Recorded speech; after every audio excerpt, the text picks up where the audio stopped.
जो अपने मन को बदलने की सारी ये 40 प्रकार के शब्द भावनाओं के कम्मठ ठान और विपश्यना कम्मठ ठान का ऐसे सब कार्यकर्ता अभ्यास किया करते तो संगठनों की ये हालत नहीं बन पाती, नहीं बन पाती। और भी जो भी संगठनाएं बनेगी ना वो भी टूटेगी, ऐसे ही टूटेगी।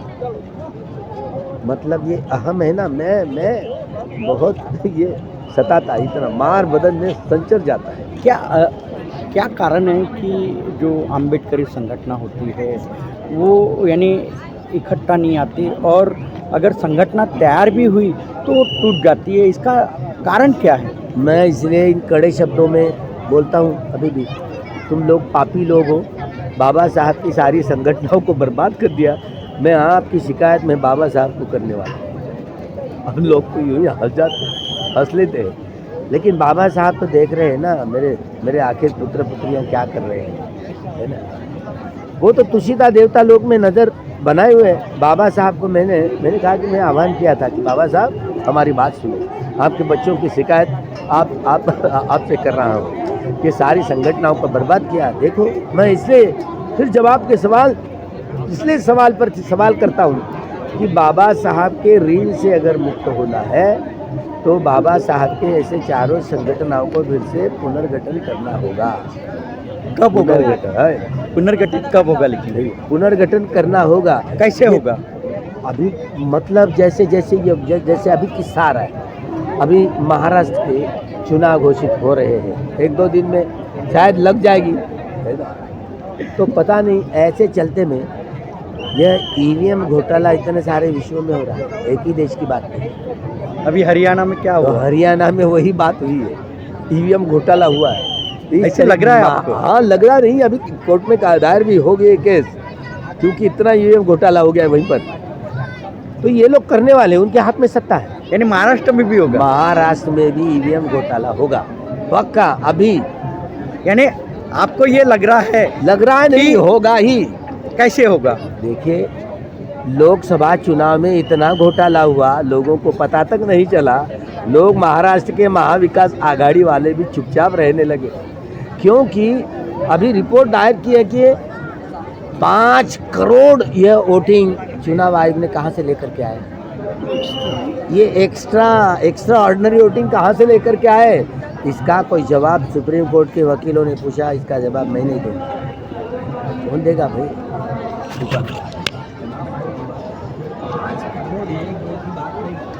ये वोटिंग जो 79 सीटें बीजेपी की यहाँ चुनवाने के लिए, ये जिताने के लिए यह मजबूत यहाँ डंका था। अब पता नहीं है घोटाला नहीं तो और क्या है। नहीं तो इसके कारण तो लोकतंत्र खतरे में आ जाएगा ना।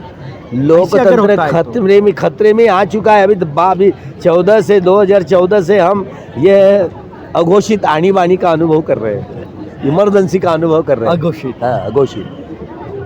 महाराष्ट्र, यानी महाराष्ट्र के चुनाव के बारे में आपने कहा कि अभी जो विधानसभा चुनाव है उसमें भी अभी ईवीएम से मतदान होगा, तो आपने घोषित कर दिया कि महायुति की सरकार आएंगे, नहीं, फडणवीस की सरकार आएंगे? नहीं, वो कुछ भी या कांग्रेस की आए या देवेंद्र की आए, कोई मतलब नहीं है। नहीं, ईवीएम घोटाला है। देखिए, ईवीएम का घोटाला करेंगे वे, और संशय भी, बाधा भी नहीं होने देंगे।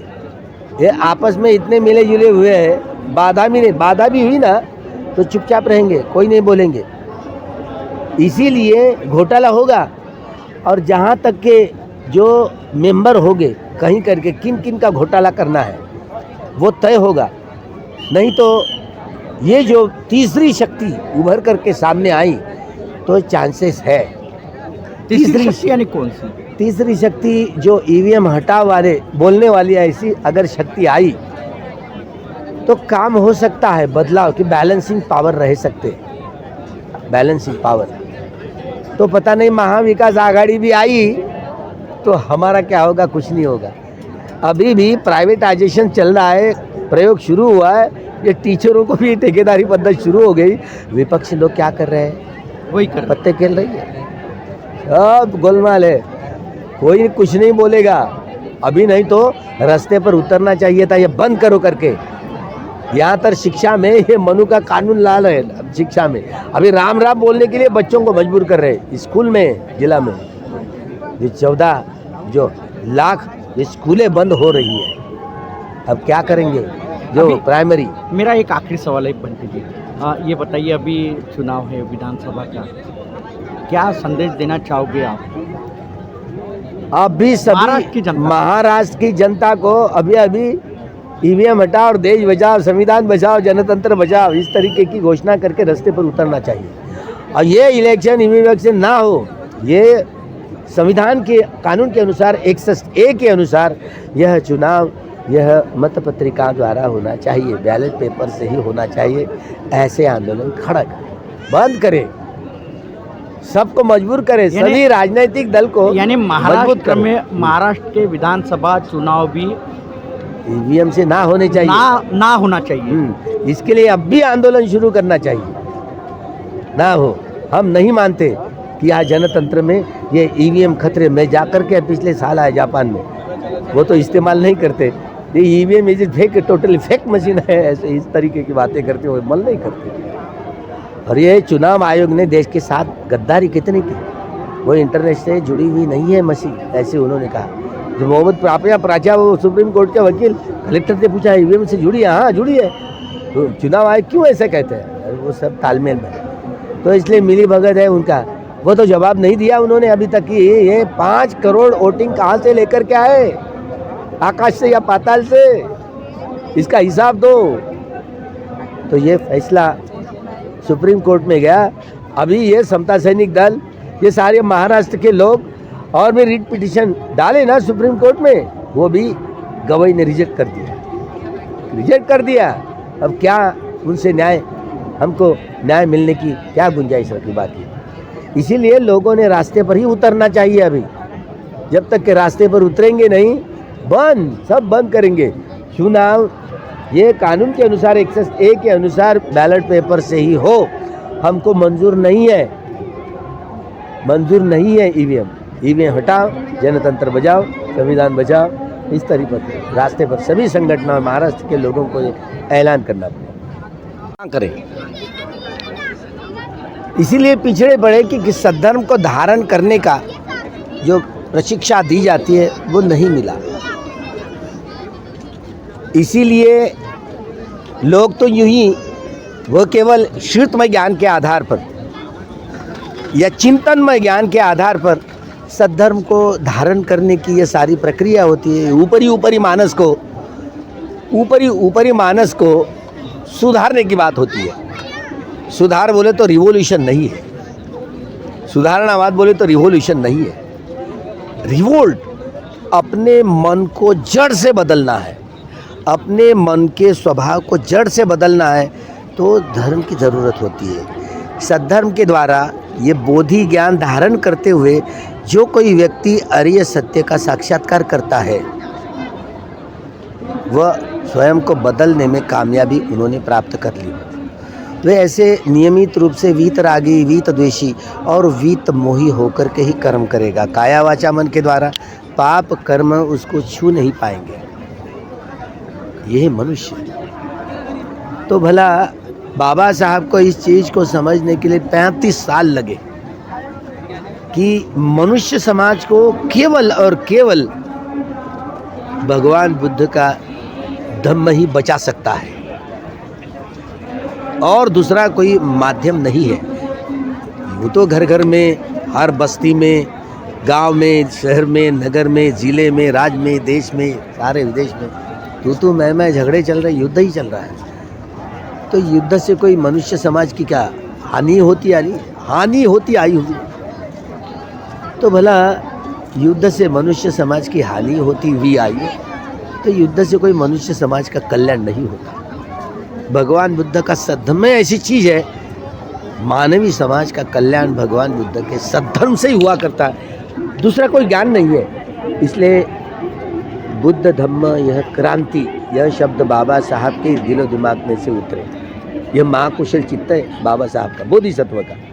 बुद्ध धम्म यानी क्रांति, यही मानस के स्वभाव को जड़ से बदलने में यह संबोधि ज्ञान यह हावी हो जाता है, बदल देता है। बदलना बोले तो ये रिवोल्यूशन बोले तो ये जैसे भौतिक सजावट, मार्क्सवादी, लेनिनवादी, माओवादी, जैसे कि सारे ज़मीन जायदाद, उद्योग शासन के अधीन हो, मजदूर के हाथ में सत्ता हो और सारा वैज्ञानिक समाजवाद स्थापित हो, सबको समान रूप से काम करे। तो इस तरीके का भौतिक जीवन सजावट करने की ये बात होती है, एक साइंटिफिक सोशलिज्म है। लेकिन भगवान ने इससे आगे बढ़कर भगवान बुद्ध ने कूटदंत सूत्र में अपनी बात को दोहराया। राजाओं को महाराजाओं को उपदेश देते हुए, महाराज आपके जो भोजन है, अन्न है, वस्त्र है, निवारा है, रोटी, कपड़ा, मकान, शिक्षा और स्वास्थ्य की अपने पुत्रों की ज़रूरतें कैसे पूरी करती हो, कैसे पूरे करते हो? ये प्रजा आपके पुत्र के समान है और प्रजा के ये भौतिक जीवन को सजाना, रोटी, कपड़ा, मकान, शिक्षा एवं स्वास्थ्य की मूलभूत ज़रूरतों को पूरा करना, ये धार्मिक राजा का काम है। अगर ऐसा होता, यह स्टेट सोशलिज्म, ये संकल्पना मैं मेरे गुरु भगवान बुद्ध से उठा ली मैंने, बाबा साहब स्वयं कहे, क्योंकि मार्क्स डिक्टेटरशिप ऑफ प्रोलेटारिएट, यह संकल्पना बाबा साहब को मान्य नहीं थी। डिक्टेटर कोई हो, वो अन्याय ही करने वाला है। तो प्रगतिशील नाम की बात पर क्यों न हो नाम से, लेकिन अन्याय करेगा ही। इसलिए हुकूमत की बात नहीं मानी बाबा साहब ने डिक्टेटरशिप, वो जनवाद पर उतरे। और ये वोटिंग की सारी प्रक्रिया ये भिक्षु संघ की थी।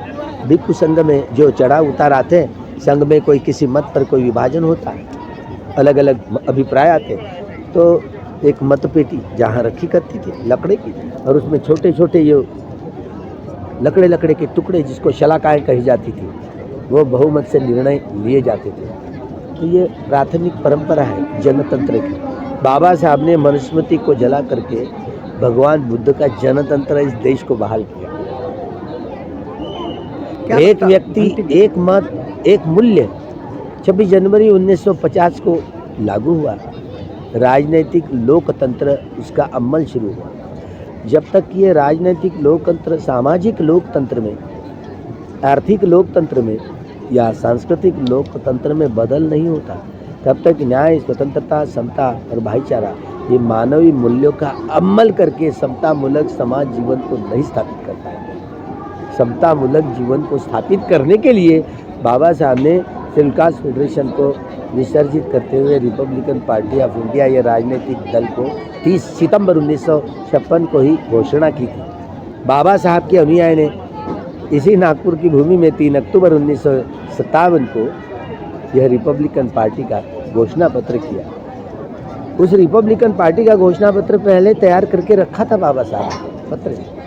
तो जो भी है प्रियम्बल है संविधान का, उसका अमल कोई राजनीतिक दल हो उसका अमल करने के लिए, इसीलिए मृत्यु के पहले दिन 5 दिसंबर को प्रके अत्रे और SM जोशी को पत्र लिखे। देखिए कांग्रेस है ना, पूंजीवादी, ब्राह्मणशाही और साम्राज्यवादी और शिकार, उनका प्रतिनिधित्व करने वाला संगठन है। ये स्टेट सोशलिज्म स्थापित करने में ये बहुत बाधा बन जाएगी। ये पूंजीवादियों का संगठन, ब्राह्मणवादियों का संगठन। इसलिए आप दोनों रिपब्लिकन पार्टी में आकर के काम करें, ब्राह्मण लोगों को पत्र लिखें, समाजवादी माइंड। भला अगर रिपब्लिकन पार्टी के सारी दुनिया की जितने सारे राजनीतिक दल हैं देखें और रिपब्लिकन पार्टी का जाहिरनामा देखें, वही किसी का इतना जड़ पकड़ लिए। संविधान की जड़ों का अमल करना यही कोई राजनीतिक पार्टी का है, कोई जड़ तो रिपब्लिकन पार्टी का ही प्रोग्राम है। सबसे दुनिया की सबसे बड़ा जो रिपब्लिकन पार्टी का जाहिरनामा जो बाबा साहब ने, इसका अमल कैसे? इसके जब मायावती उत्तर प्रदेश में सत्ता पर आ गई, मैंने उसको पत्र भेजा था कि समवर्ती सूची के अंतर्गत एक विधान है जिसके आधार पर राज्य की जितनी सारी जमीन जायदाद उद्योग है ना, वो सार्वजनिक कर दिया गया, ताकि राज्य को अधिकार है लेकिन हिम्मत नहीं कर रही। तो शेडी वालों के साथ में जमगट करके वो तो उथल पुथल हो गई और सरकार बिड़खड़ा गई। तो नहीं हो पाया, वो ये होना चाहिए था, नहीं हो पाया। सत्ता तो आई थी। एक बात ये हो, बंटी जी मुझे एक बात बताइए, आपने रिपब्लिकन पार्टी ऑफ इंडिया की बात की, बाबा साहब आम्बेडकर जी ने रिपब्लिकन पार्टी ऑफ इंडिया की स्थापना की, लेकिन आज हमें उसकी यानी इकट्ठा आने की गरज है, यानी आवश्यकता है। रिपब्लिकन पार्टी के जो टुकड़े हुए उसको इकट्ठा आने की अभी हमें आवश्यकता है, ऐसे आपको नहीं लगता? मैं तो तरफदारी करता हूँ कि बार बार लोगों को आह्वान करता हूँ, ये मातृ संगठनाओं को मातृ संस्थाओं को बहुत बड़ी बड़ी परिषदाओं को संगठित करें, ताकि अलग अलग चाहे वो पीपल्स एजुकेशन सोसाइटी, समता सैनिक दल, दी Buddhist society of India, Republican party of India, सारे कार्यकर्ताओं को एक ही मंच पर खड़े करें, अपना अपना दुख तो कम से कम बयान तो करें। लेकिन बाबा साहब के अनुयायी ने सारे चारों संगठनों को बर्बाद कर दिया, इसका गुट उसका गुट गुटबाजी में शामिल हो गए। तो एकीकरण तो होना चाहिए, लेकिन घटना के आधार पर चलेंगे तब ना। कांशीराम जी को पूछे थे ना हमने, ये आप कांशीराम जी आपने घटना बीएसपी की तैयार नहीं की, रिपब्लिकन पार्टी ऑफ इंडिया वही घटना हमारी है। मतलब देखिए, ठीक है संगठन बदल दिया, लेकिन अमल करने के लिए बात यह है कि अमल करने के लिए दो व्यक्ति एक नहीं है। ये संबोधि ज्ञान, क्योंकि हमारा धार्मिक पिंड तैयार करने में हम बहुत पिछड़े रहे। भौतिक जीवन सजाने के जो अपने मन को बदलने की सारी ये 40 प्रकार के शब्द भावनाओं के कम्मठान और विपश्यना कम्मठान का ऐसे सब कार्यकर्ता अभ्यास किया करते, तो संगठनों की ये हालत नहीं बन पाती। और भी जो भी संगठनाएं बनेगी ना, वो भी टूटेगी, ऐसे ही टूटेगी। मतलब ये अहम है ना, मैं बहुत ये सताता, इतना मार बदन में संचर जाता है। क्या कारण है कि जो आम्बेडकरी संगठन होती है वो यानी इकट्ठा नहीं आती, और अगर संगठन तैयार भी हुई तो टूट जाती है, इसका कारण क्या है? मैं इसलिए इन कड़े शब्दों में बोलता हूँ, अभी भी तुम लोग पापी लोग हो, बाबा साहब की सारी संगठनों को बर्बाद कर दिया। मैं आपकी शिकायत में बाबा साहब को करने वाला हूँ। हम लोग तो यूँ ही हंस जाते, हंस लेते हैं, लेकिन बाबा साहब तो देख रहे हैं ना, मेरे आखिर पुत्र पुत्रियाँ क्या कर रहे हैं, है ना। वो तो तुषिता देवता लोक में नज़र बनाए हुए हैं। बाबा साहब को मैंने कहा कि मैं आह्वान किया था कि बाबा साहब हमारी बात सुनो, आपके बच्चों की शिकायत आपसे कर रहा हूँ कि सारी संगठनों को बर्बाद किया। देखो, मैं इसलिए फिर जवाब के सवाल इसलिए सवाल पर सवाल करता हूँ कि बाबा साहब के ऋण से अगर मुक्त होना है तो बाबा साहब के ऐसे चारों संगठनों को फिर से पुनर्गठन करना होगा। कब होगा? पुनर्गठित कब होगा? लेकिन पुनर्गठन करना होगा। कैसे होगा? अभी मतलब जैसे अभी किस्सा आ रहा है, अभी महाराष्ट्र के चुनाव घोषित हो रहे हैं, 1-2 दिन में शायद लग जाएगी, है ना। तो पता नहीं, ऐसे चलते में यह ईवीएम घोटाला इतने सारे विश्व में हो रहा है, एक ही देश की बात नहीं। अभी हरियाणा में क्या हुआ? तो हरियाणा में वही बात हुई है, ईवीएम घोटाला हुआ है। ऐसे लग रहा है आपको? हाँ, लग रहा नहीं, अभी कोर्ट में दायर भी हो गया केस, क्योंकि इतना ईवीएम घोटाला हो गया है वहीं पर। तो ये लोग करने वाले, उनके हाथ में सत्ता है। यानी महाराष्ट्र में भी होगा? महाराष्ट्र में भी ईवीएम घोटाला होगा पक्का। अभी यानी आपको ये लग रहा है नहीं, होगा ही। कैसे होगा? देखिए, लोकसभा चुनाव में इतना घोटाला हुआ, लोगों को पता तक नहीं चला। लोग महाराष्ट्र के महाविकास आघाड़ी वाले भी चुपचाप रहने लगे, क्योंकि अभी रिपोर्ट दायर की है कि 5 करोड़ यह वोटिंग चुनाव आयोग ने कहाँ से लेकर के आए। ये एक्स्ट्रा ऑर्डिनरी वोटिंग कहाँ से लेकर के आए, इसका कोई जवाब सुप्रीम कोर्ट के वकीलों ने पूछा, इसका जवाब मैं नहीं दूंगा। कौन देगा भाई?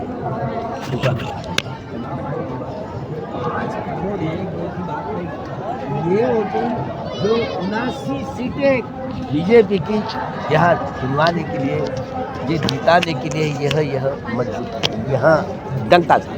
अब पता नहीं है, घोटाला नहीं तो और क्या है। नहीं तो इसके कारण तो लोकतंत्र खतरे में आ जाएगा ना। लोकतंत्र खतरे में आ चुका है। अभी 2014 से हम ये अघोषित आनी बानी का अनुभव कर रहे हैं, इमरजेंसी का अनुभव कर रहे हैं। अघोषित? हाँ, अघोषित। महाराष्ट्र, यानी महाराष्ट्र के चुनाव के बारे में आपने कहा कि अभी जो विधानसभा चुनाव हुए उसमें भी अभी ईवीएम से मतदान होगा, तो आपने घोषित कर दिया कि महायुति की सरकार आएंगे, नहीं फडणवीस की सरकार आएंगे? नहीं, वो कुछ भी या कांग्रेस की आए या देवेंद्र किया है, कोई मतलब नहीं है। नहीं, ईवीएम घोटाला है। देखिए ईवीएम का घोटाला करेंगे वे, और संशय भी, बाधा भी नहीं होने देंगे। ये आपस में इतने मिले जुले हुए हैं, बाधा भी नहीं, बाधा भी हुई ना तो चुपचाप रहेंगे, कोई नहीं बोलेंगे। इसीलिए घोटाला होगा, और जहाँ तक के जो मेंबर होंगे कहीं करके किन किन का घोटाला करना है वो तय होगा। नहीं तो ये जो तीसरी शक्ति उभर करके सामने आई तो चांसेस है। तीसरी शक्ति यानी कौन सी? तीसरी शक्ति जो ईवीएम हटाव वाले बोलने वाली ऐसी अगर शक्ति आई तो काम हो सकता है, बदलाव की बैलेंसिंग पावर रह सकते, बैलेंसिंग पावर। तो पता नहीं महाविकास आघाड़ी भी आई तो हमारा क्या होगा, कुछ नहीं होगा। अभी भी प्राइवेटाइजेशन चल रहा है, प्रयोग शुरू हुआ है, ये टीचरों को भी ठेकेदारी पद्धति शुरू हो गई। विपक्ष लोग क्या कर रहे हैं, वही कर पत्ते खेल रही है, अब गोलमाल है, कोई कुछ नहीं बोलेगा। अभी नहीं तो रास्ते पर उतरना चाहिए था, ये बंद करो करके। यहाँ तक शिक्षा में ये मनु का कानून ला रहे हैं, शिक्षा में अभी राम राम बोलने के लिए बच्चों को मजबूर कर रहे हैं। स्कूल में, जिला में ये 14 जो लाख ये स्कूलें बंद हो रही है, अब क्या करेंगे जो प्राइमरी। मेरा एक आखिरी सवाल है पंडित जी, ये बताइए, अभी चुनाव है विधानसभा का, क्या संदेश देना चाहोगे आप? अभी सभी महाराष्ट्र की जनता को अभी ईवीएम हटाओ और देश बचाओ, संविधान बचाओ, जनतंत्र बचाओ, इस तरीके की घोषणा करके रास्ते पर उतरना चाहिए। और ये इलेक्शन इलेक्शन ना हो, ये संविधान के कानून के अनुसार 101 के अनुसार यह चुनाव, यह मतपत्रिका द्वारा होना चाहिए, बैलेट पेपर से ही होना चाहिए। ऐसे आंदोलन खड़ा करें, बंद करें, सबको मजबूर करें, सभी राजनीतिक दल को। यानी महाराष्ट्र के विधानसभा चुनाव भी ईवीएम से ना होने चाहिए, ना होना चाहिए। इसके लिए अब भी आंदोलन शुरू करना चाहिए, ना हो। हम नहीं मानते कि आज जनतंत्र में ये ईवीएम खतरे में। जाकर के पिछले साल आए जापान में, वो तो इस्तेमाल नहीं करते। ये EVM is fake, totally fake machine है, ऐसे इस तरीके की बातें करते हुए मल नहीं करते। और ये चुनाव आयोग ने देश के साथ गद्दारी कितनी की, वो इंटरनेट से जुड़ी हुई नहीं है मशीन, ऐसे उन्होंने कहा। जो मोहम्मद प्राचा, वो सुप्रीम कोर्ट के वकील, कलेक्टर से पूछा ईवीएम से जुड़ी है? हाँ जुड़ी है। तो चुनाव आयोग क्यों ऐसा कहते हैं? वो सब तालमेल में, तो इसलिए मिली भगत है उनका। वो तो जवाब नहीं दिया उन्होंने अभी तक कि ये 5 करोड़ वोटिंग कहाँ से लेकर के आए, आकाश से या पाताल से, इसका हिसाब दो। तो ये फैसला सुप्रीम कोर्ट में गया। अभी ये समता सैनिक दल, ये सारे महाराष्ट्र के लोग और भी रिट पिटिशन डाले ना सुप्रीम कोर्ट में, वो भी गवाही ने रिजेक्ट कर दिया। अब क्या उनसे न्याय, हमको न्याय मिलने की क्या गुंजाइश रखी बाकी। इसीलिए लोगों ने रास्ते पर ही उतरना चाहिए। अभी जब तक के रास्ते पर उतरेंगे नहीं, सब बंद करेंगे। चुनाव ये कानून के अनुसार 101 के अनुसार बैलेट पेपर से ही हो, हमको मंजूर नहीं है ईवीएम हटाओ, जनतंत्र बचाओ, संविधान बचाओ, इस तरीके पर रास्ते पर सभी संगठनों, महाराष्ट्र के लोगों को ऐलान करना पड़ेगा। तो ये थे हमारे साथ में ज्ञान ज्योति भट्टे जी। उन्होंने कहना है कि अगर महाराष्ट्र में अगर विधानसभा चुनाव अगर होते हैं ईवीएम मशीन से तो घोटाला हो सकता है, बैलेट पेपर से ही चुनाव होना चाहिए, ऐसे उन्होंने कहा है। ईवीएम के खिलाफ में जो महाराष्ट्र की जनता है वो रास्ते पे उतरना चाहिए, ऐसे भी ज्ञान ज्योति भट्टे जी ने बताया है। क्योंकि संविधान खतरे में है, लोकतंत्र खतरे में है, ऐसा कहना ज्ञान ज्योति भट्टे जी का है। ईवीएम हटाओ, लोकतंत्र बचाओ, ईवीएम हटाओ, लोकतंत्र बचाओ, ऐसा संदेश ज्ञान ज्योति भट्टे जी ने दिया है। भट्टे जी जय भीम। जय भीम, जय बुद्धान, नमो बुद्धान, जय भीम, जय भारत। जय भीम, नमो बुद्धान। आप देखते रहो IBN 39 न्यूज़ WH। हमारा ये जो शिक्षा भूमि से हम दोनों कामों के माध्यम से हम लाइव दिखा रहे हैं, और ये हमारे साथ में ज्ञान ज्योति भट्टे जी। नमस्कार, जय भीम।